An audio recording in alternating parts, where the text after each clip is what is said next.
Hey guys, what's up? Tealbby Sims here. I wanted to give my review on the book Crimes of Passion. Crimes of Passion is a visual novel that was released by Pixelberry Studios via the Choices app, and I wanted to give my review on the first 5 chapters. The 5th chapter was released today, and it was so good. I mean, it was so dang good. Shout out to PB because, with like the past couple of years, maybe the past 3 years or so, Pixelberry has really they've fallen off a bit, I'm not gonna lie, and some of their books have been lackluster, to say the least. What I will say, without a doubt, Crimes of Passion has definitely revived Pixelberry Studios, the Choices app for me. Now I've used the Choices app for quite some time, since at least 2016, as far back as I can remember. 2016.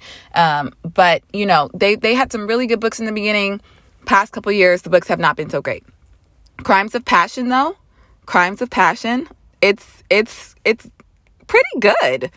I wasn't sure what to expect with this book, but it's really, really good. So let's dive into my review of the first 5 chapters.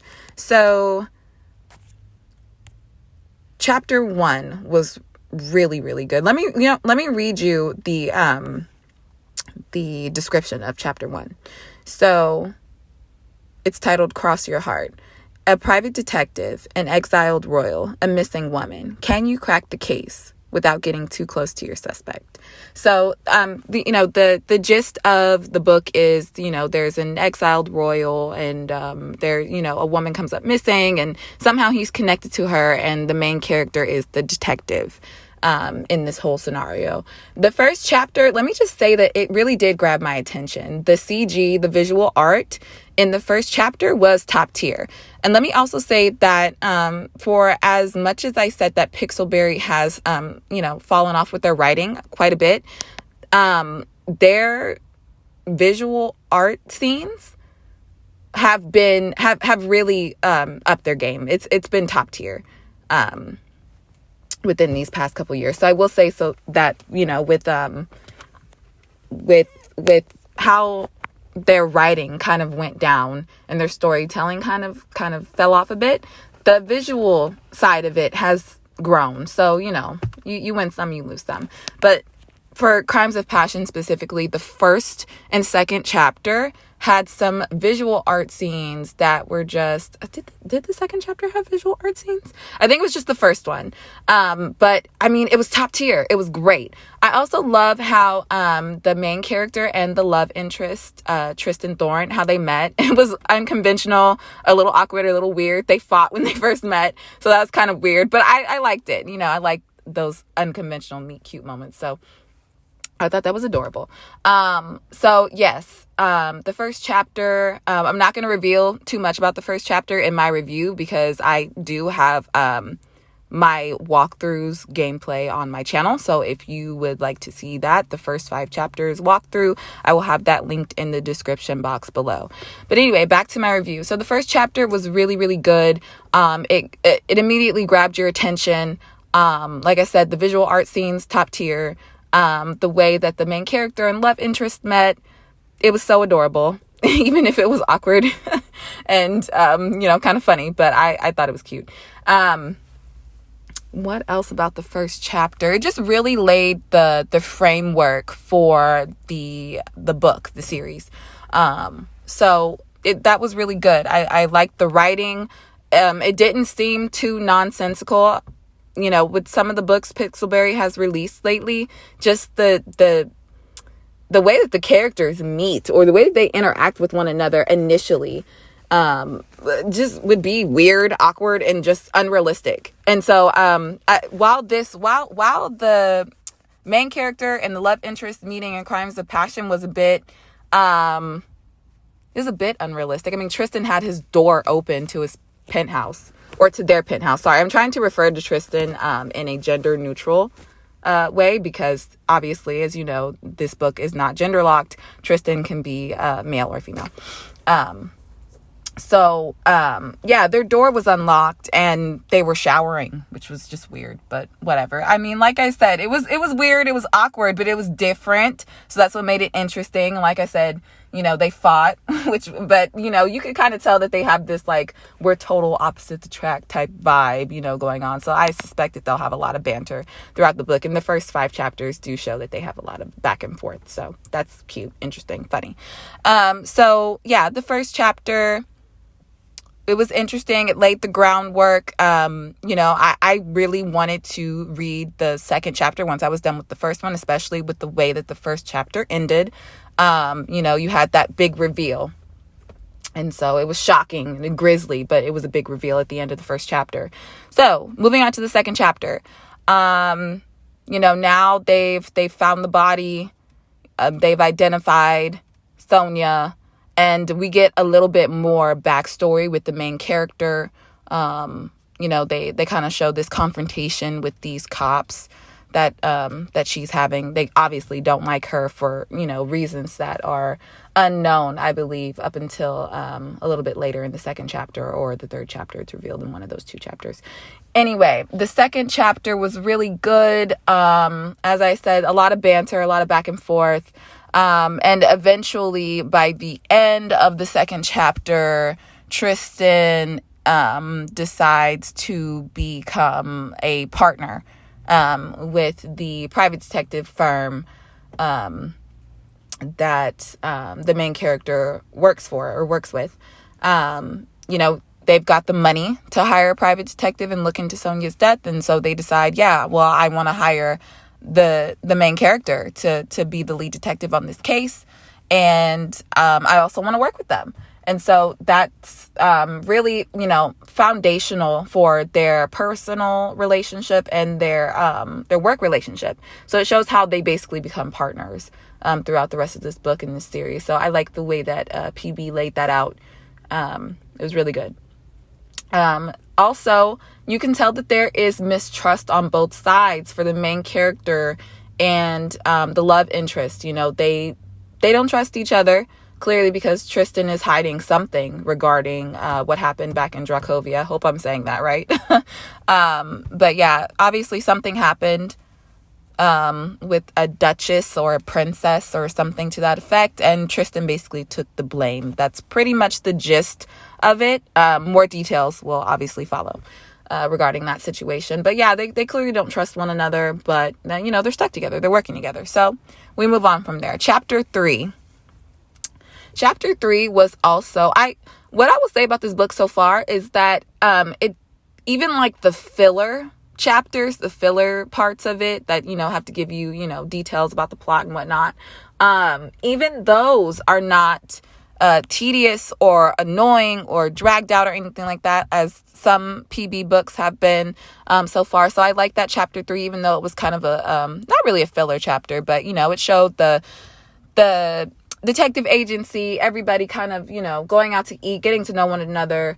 And they still get to do some detective work, not really on the side, but, once they get done with all of that. Let me shout out Ruby Webster. I love Ruby Webster. I just love her whole vibe. She's so cute. She's such a nerd. She's one of my favorite characters so far, throughout the book. But yeah, chapter 3 was kind of a filler chapter. It was really good. It laid some foundational rapport between Tristan and the rest of the detective agency. They're getting to know Tristan and whatnot, and so that was nice to see some camaraderie between them. And it also gave some clues, some stuff that they needed to follow up on, some suspects that they needed to check out, cross off their list and whatnot. And so that's what chapter 3 is about. Chapter 4. Let's see what happened. Oh, chapter 4. We get to meet Tristan's half-sister. She's like a diplomat and a fashion designer, and she's got a whole really cool vibe, not like snobby princessy, just really cool, laid back. And she gave us some more information about Tristan and what happened back in Dracovia with that princess or duchess or whoever she was. And it's really, it's not great. the way that everything happened with Tristan, the way that they took the blame for everything. Still more details need to be brought to light, but basically there was a boating accident, and they went out on Tristan's yacht, and only Tristan came back, and Tristan's being blamed for the disappearance of that Duchess or princess or whoever it is. And so, yeah, that's basically the whole gist of that. And so essentially, let's see, in chapter 3, I forgot I skipped over this. In chapter 3, after following up on some clues, some suspects, things like that, they got enough information to realize that they needed to go to this event, a gala, a ball, what have you, with, New York's upper crust, New York's elite. And so how are they going to get in there? Well, that's where Tristan comes in. So they need to go and see Tristan's sister to get the tickets from her. We're in chapter 4 now. They need to go see Tristan's sister to get the tickets from her. And, the main character and Tristan's half-sister, they have a heart-to-heart. They're talking, about Tristan and their past and whatnot. And, so that's what happens in chapter 4. They get ready to go to the gala. What I love is the little references to the royal romance, Cordonian royalty, Lithikos, Olivia Navrakis. I hope I'm saying all of those right. I'm just saying it how it looks. I'm just pronouncing it how it looks. But yeah, so, they have those little references in there, which I love. I love when they cross-reference between books like that. So they get to the ball or the gala or what have you. And, they're trying to feel people out, see, who knows what, because they suspect that the killer is there. And so they find some dirt on some, various people. And one of them being the mayor. And also there's what is her name? I can't remember. Bethany Delgado, I think. Pretty sure that's her name. She's like a starlet, or I don't want to call her failed actress because she's still trying apparently, but she is an aspiring actress. That's what we'll call her. And she said something really interesting in chapter 4. And what she said was, they were talking about Sonia, the one who passed away in the first chapter, and the one whose murder they're investigating. And she says, gosh, I hope I'm not next, or something to that effect. I'm paraphrasing. And that was like a major red flag to me, because I'm like, what the heck do you mean you hope you're not next? And she's like, oh, well, we're so similar. And I'm like, you and Sonia really don't look alike. You're not that similar.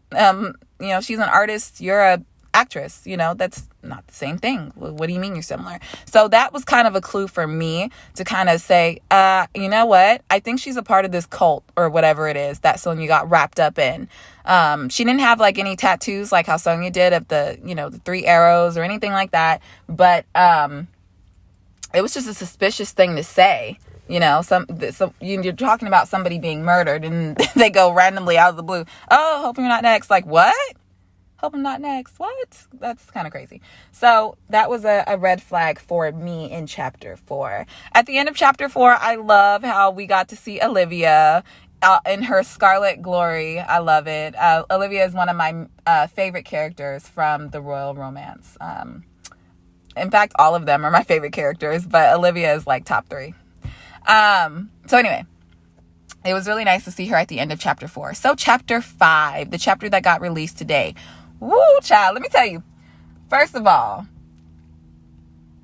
when I got done reading chapter 5, I was mad because I wanted more. So, hats off to PB, because they really have upped their game with this book. Like, this book and Wake the Dead. Wake the Dead and Crimes of Passion have, in my opinion, really showed that PB can be revived. Choices is not dead. Because, for a while, I'm not going to lie, it was really difficult for me to just even feel like opening the app. It just, the books, they just weren't good. They were all centered around relationships, love interests, and, we weren't getting any depth, any character progression, anything really in the books. It was just mostly about romance. And it's like, okay, like this is nice, but we want some depth. So anyway, those two books have been doing great. I see I see a future for Choices. It's not dead, guys. It's not dead. So back to Crimes of Passion, chapter 5. So this chapter was really good. It was very well written. As I said before, I love the banter between the main character and the love interest. It's a lot of back and forth, but it's cute. It's adorable, and it's not annoying. How some of the banter would be between the love interest and the main characters in some of the Choices books. It would just be like, oh my God, this is annoying. So I mean, I know Tristan is supposed to be like egotistical, rich prince/princess. You know, they've got all this luxury and they don't care about anything really. But, you know, that's their persona. You can tell that that's not who they actually are. And they're not annoying, even though they're supposed to be like this egotistical whatever. Like, they're really not annoying to me. So thank you, PB, for not making an annoying love interest. Shout out to y'all. So chapter 5 was really good. I mean, we got to do some investigating. The main character and Tristan got tricked. There was this whole swapping of the rooms thing. I kind of noticed that when they said that the place card had been scratched out. I'm like, well, who would do that? So it just seemed weird when the contact was late, you know, around 5 minutes late. It's like, okay, something is weird. The name is scratched. And so we were able to see that, if you go and watch the chapter, you're able to see that I chose the path where instead of looking for the note, we had the option to look for the note, or we had the option to, check the place card outside the room.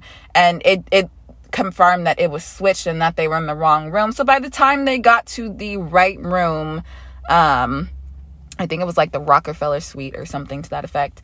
By the time they got into the right room, unfortunately, Bethany Delgado was deceased. The killer had cut out her heart, and I guess they had it in some kind of jar, and they were like, you're not supposed to be here. It was this whole showdown. And so, yeah, I mean, it went crazy. Chapter 5, and I loved it. I loved the action. I loved the little tense kind of romantic flirty-ish scenes between the main character and the love interest, especially when Tristan ended up saving the main character. Well, not really saving them, but yeah, pretty much saving them, because they were trapped behind like this beam that had caught on fire because the killer had basically like tried to burn down the mansion with everyone inside. And so it was really sweet. I thought it was nice.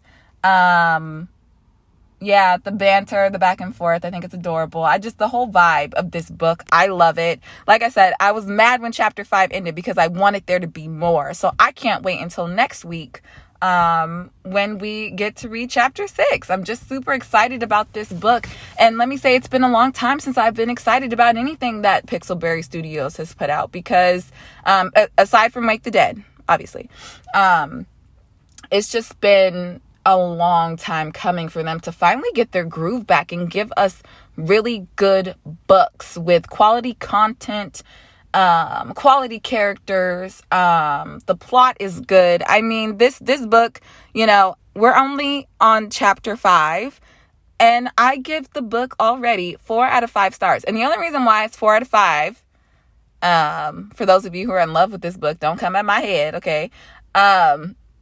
The only reason why I give it 4 out of 5 is because there are some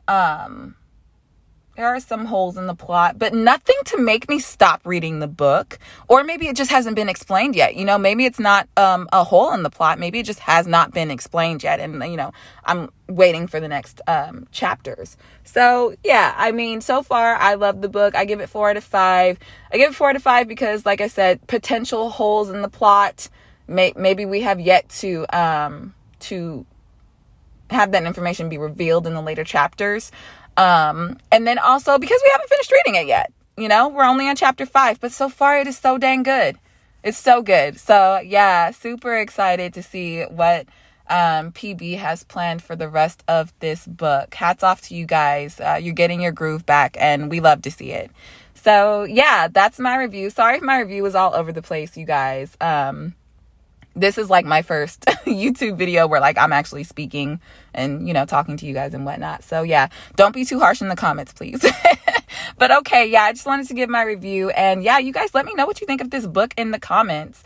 I know it's way too freaking early to tell, but do you guys think already, just up to chapter 5, do you think that Crimes of Passion is gonna have a book 2? Honestly, I don't know. I would like to see it because I already like the characters. Like I said, Ruby is one of my faves already. So, yeah, I would like to see a book 2. Not sure how they would make that happen, because I feel like maybe once they solve the murder, that's it. Or maybe this is a potential for book 2. And I know it's too early. I know, I already said that, but I'm just saying, I know it's too early. But maybe a potential plot line for book 2 could be that we like try to solve Tristan's whole situation, unless we're already doing that in this book in the later chapters, simultaneously solving Sonia's murder, trying to find the killer who keeps killing people apparently, and then at the same time uncovering the truth of what happened with Tristan, and then also trying to clear their name.